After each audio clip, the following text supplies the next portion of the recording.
Hello all, welcome to our YouTube channel math by V Saluja.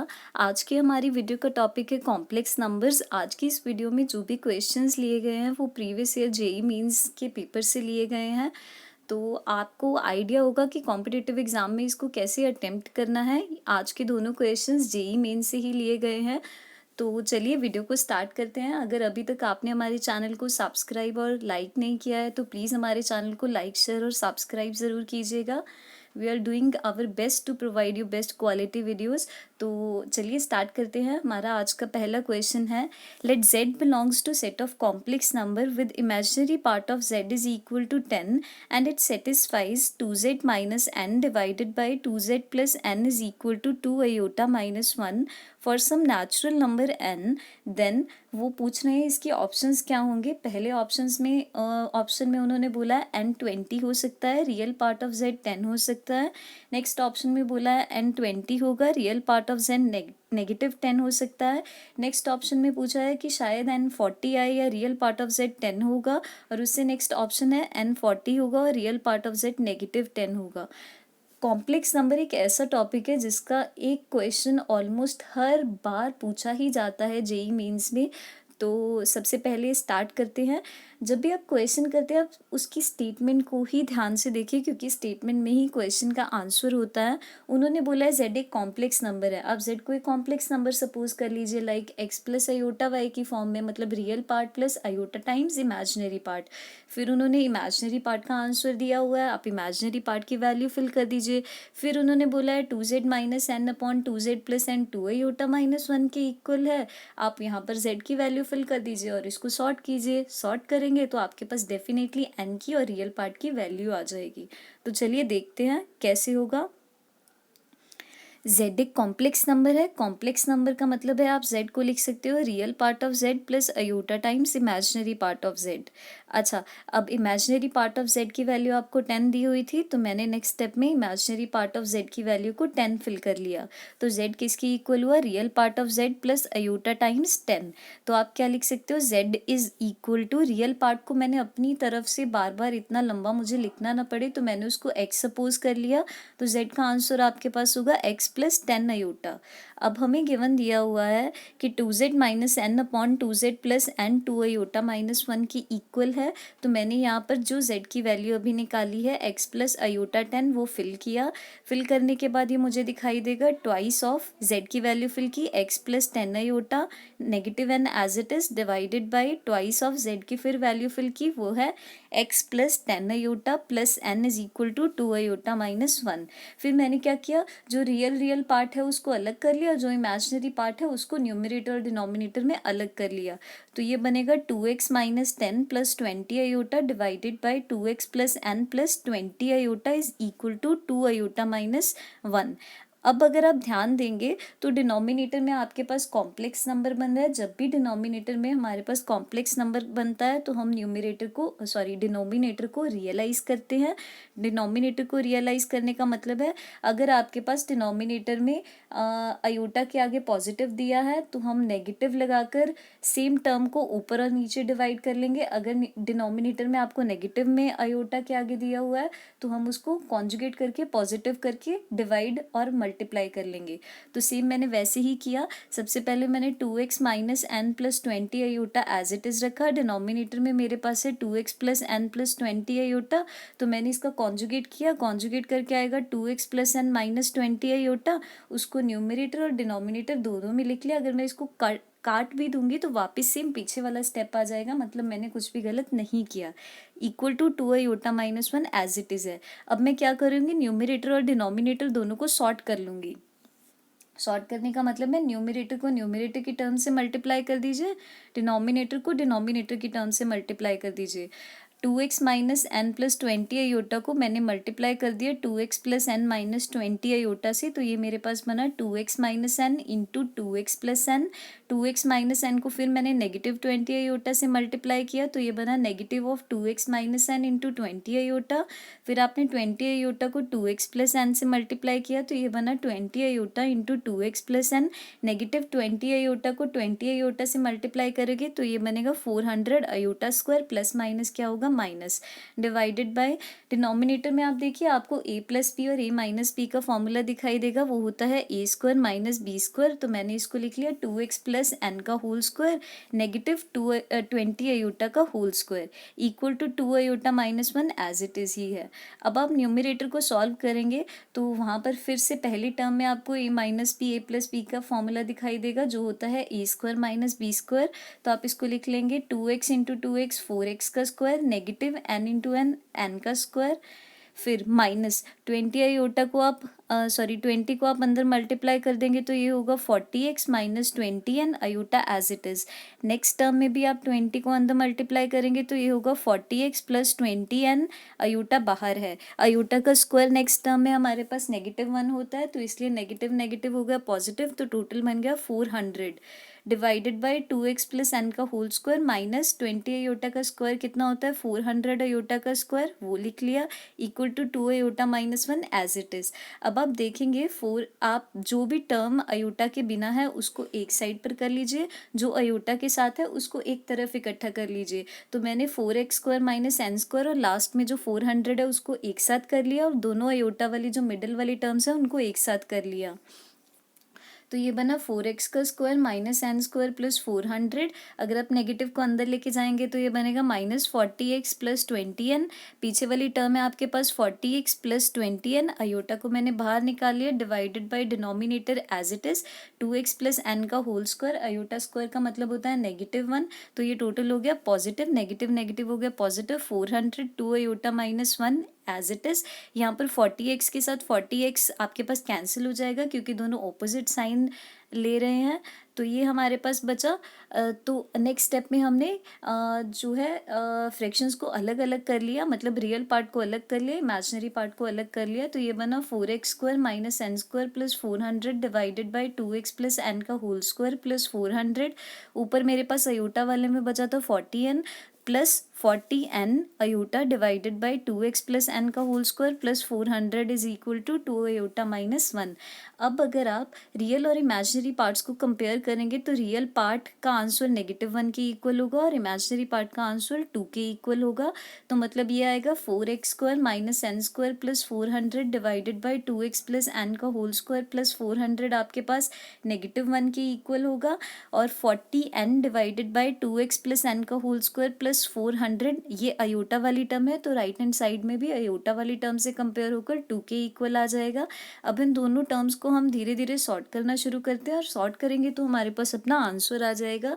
तो पहले part में 4x square minus N square plus 400 divided by 2x plus N का whole square plus 400 is equal to -1 है, तो मैंने वो term लेकर चली। मैंने क्या किया, इसको क्रॉस मल्टीप्लाई किया। अगर मैं इसको क्रॉस मल्टीप्लाई करूंगी तो ये होगा 4x का square minus N square plus 400 is equal to negative of 2x plus N का whole square plus 400। Next step में मैं 2x प्लस एन के होल स्क्वायर को खोल लूँगी। a प्लस बी के होल स्क्वायर का फॉर्मूला होता है a square plus B square plus 2ab। तो ये होगा 4x का square minus N square plus 400 is equal to negative of 4x का square plus n square plus 4xn plus 400। आप इसको और सॉर्ट करेंगे तो राइट हैंड साइड में आप नेगेटिव को अंदर ले जाइएगा, अंदर लेकर जाएंगे तो आपके पास साइन चेंज हो जाएगा, तो पूरी टर्म हमारे पास जनरेट हो गई। लेफ्ट हैंड साइड में as it is 4x square minus N square plus 400, right hand side में नेगेटिव अंदर लेकर जाएंगे तो नेगेटिव ऑफ 4x का square negative of n square negative of 4xn minus 400। अब सारी टर्म को एक साइड पर कलेक्ट करेंगे तो ये बनेगा 4x square minus N square plus 400, और negative 4x square left hand side में होगा positive 4x square, negative N square होगा positive N square, negative 4xn होगा पॉजिटिव 4xn। सेम ऐसे ही नेगेटिव 400 लेफ्ट हैंड साइड में बनेगा पॉजिटिव 400। एन स्क्वायर के साथ एन स्क्वायर कैंसिल हो जाएगा क्योंकि ये ऑपोजिट साइन शेयर कर रहा है, और बाकी टर्म 4x स्क्वायर में ऐड होकर टोटल बनेगा 8x स्क्वायर, 400 में ऐड होकर टोटल बनेगा 800 plus 4xn as it is. हमने इस इक्वेशन को 3 नंबर नेमिंग देकर छोड़ दिया। अगर ये इक्वेशन अकेली x में क्वाड्रेटिक होती तो हम इसको सॉर्ट कर सकते थे, बट अब इसमें n भी है तो इसको सॉर्ट करना थोड़ा मुश्किल है, तो मैंने सोचा जो मेरे पास दूसरा पार्ट दिया हुआ था मैं उसको सॉर्ट करके देखती हूँ, शायद मुझे कुछ हेल्प मिल जाए। तो मैंने 2 नंबर से वापस दूसरा पार्ट लिखा वो था 40n divided by 2x plus N का whole square plus 400 is equal to 2। अब मैंने क्या किया, फिर से क्रॉस मल्टीप्लाई किया, 40n किसके बराबर हुआ, twice of 2x plus N का होल स्क्वायर प्लस 400। अब आप नेक्स्ट स्टेप में 2x प्लस एन का होल स्क्वायर खोलेंगे तो वो होगा a square plus B square plus 2ab। तो लेफ्ट हैंड साइड में 40n एज इट इज़ है, राइट हैंड साइड में twice into a plus b का होल स्क्वायर खोलेंगे तो ये होगा 4x का square plus n square plus 4xn plus 400। अब 2 को राइट हैंड साइड में मल्टीप्लाई करेंगे तो ये बनेगा 8x square plus 2n square plus 8xn plus 800। Left hand side में 40n एज इट इज़ है। अब हम 40n को राइट हैंड साइड में ले जाएंगे तो ये बनेगा 8x square plus 2n square plus 8xn plus 800 minus 40n। अब मैंने क्या सोचा, मैंने 8x स्क्वायर 8xn और 800 को गौर से देखा तो मुझे याद आया मैंने 3 नंबर पर एक इक्वेशन बनाई थी, वो थी 8x square plus 4xn plus 800 zero है। तो मैंने सोचा मैं इसको यूज़ कर सकती हूँ। बस प्रॉब्लम क्या है, यहाँ पर 8xn दिया है, मैंने उसको 4xn और 4xn में डिवाइड कर लिया। तो एक ब्रैकेट में मैंने लिख लिया 8x square plus 4xn plus 800। एक 4xn बचा था वो मैंने बाहर लिख लिया, प्लस 2n स्क्वायर बचा था वो भी बाहर लिख लिया, negative 40n is equal to 100 लिख लिया। इसका बाई 3 से हमारे पास आंसर कितना था, 0। तो मैंने इसका आंसर 0 फिल कर दिया। तो मेरे पास बचा 4xn plus 2n square minus 40n। अब इसमें से 2 कॉमन आ रहा था, इनफैक्ट 2 ही क्यों, इसमें से 2n कॉमन आ रहा है। तो मैंने 2n को कॉमन निकाला, अंदर मेरे पास बचा 4xn की जगह पर क्या बचेगा आपके पास, 2n निकालने के बाद 2x, 2n स्क्वायर से 2n कॉमन निकालने के बाद क्या बचेगा n, नेगेटिव 40n से 2n कॉमन निकालने के बाद कितना बचेगा, नेगेटिव 20। अब मेरे पास दो पॉसिबिलिटीज आ गई, जब भी दो टर्म्स प्रोडक्ट में जीरो के बराबर हो, या तो पहला जीरो होता है या दूसरी वाली टर्म जीरो होती है। बट एन अगर जीरो हो गया तो पॉसिबिलिटी ही नहीं है, क्योंकि चारों ऑप्शन में एन का आंसर जीरो नहीं है। इसका मतलब एन इक्वल टू जीरो वाली टर्म तो रिजेक्ट हो गई। तो एन का आंसर मेरे पास दूसरी साइड से आया 20 माइनस 2x। तो मैंने क्या किया, मैंने जो थर्ड नंबर पर इक्वेशन लिखी हुई है, मैंने सोचा ये सारी तो x में थी बट इसमें एक n प्रॉब्लम क्रिएट कर रहा था 4xn में। तो मैंने क्या किया, यहाँ फोर्थ नंबर से n की वैल्यू निकाली और 3 नंबर में मैं जाकर इसको फिल कर दूंगी। तो 3 नंबर से मैंने इक्वेशन लिया 8x square plus 4xn plus 800 is equal to 0। तो मैंने क्या किया, यहाँ पर जाकर n की वैल्यू को फिल कर दिया। तो ये हुआ 8x square plus 4x, n की वैल्यू फिल करी 20 minus 2x plus 800 is equal to 0। अब सारी इक्वेशन को में से 4 बाहर निकल रहा है, या आप बोलिए 4 से मैंने डिवाइड कर लिया। तो ये बना 2x square plus x into 20 minus 2x plus 200 is equal to 0। अब मैंने क्या किया, x को अंदर मल्टीप्लाई कर दिया तो ये टोटल बनेगा 2x square plus 20x minus 2x square plus 200। अब 2x स्क्वायर के साथ 2x स्क्वायर कैंसिल हो जाएगा क्योंकि दोनों ऑपोजिट साइन शेयर कर रहे हैं। तो 20x का आंसर आया माइनस 200। इसका मतलब x कितना आया मेरे पास, माइनस 10। x अगर माइनस 10 है, x को मैंने क्या सपोज किया था, रियल पार्ट ऑफ z। तो रियल पार्ट ऑफ z का आंसर मेरे पास आया -10। तो n का आंसर आपके पास कितना हुआ, n का आंसर आपने ऊपर लिखा हुआ था 20 माइनस 2x। तो मैंने क्या किया, यहाँ पर x की वैल्यू फिल कर दी। x की वैल्यू है मेरे पास -10। तो ये हुआ 20 माइनस 2 इंटू -10, टोटल हुआ 20 प्लस 20, टोटल कितना आ गया 40। तो आंसर आया option number D, 40 is equal to n and real part of z आपके पास आया -10। अगर आपको हमारा वीडियो पसंद आ रहा हो तो प्लीज़ इसको लाइक, शेयर और सब्सक्राइब ज़रूर कीजिएगा। आपको किसी भी टॉपिक के रिगार्डिंग हेल्प चाहिए तो आप कमेंट सेक्शन में बता सकते हैं। आप हमें हमारे फेसबुक पेज पर भी फॉलो कर सकते हैं, उसका लिंक आपको डिस्क्रिप्शन बॉक्स में मिल जाएगा। आपको जो भी हेल्प चाहिए होती है आप प्लीज़ ज़रूर बताइएगा। तो चलिए नेक्स्ट क्वेश्चन पर चलते हैं। ये भी जेईई मेंस 2019 से लिया गया है। इस क्वेश्चन में हमने ये क्वेश्चन भी काफ़ी आसान है।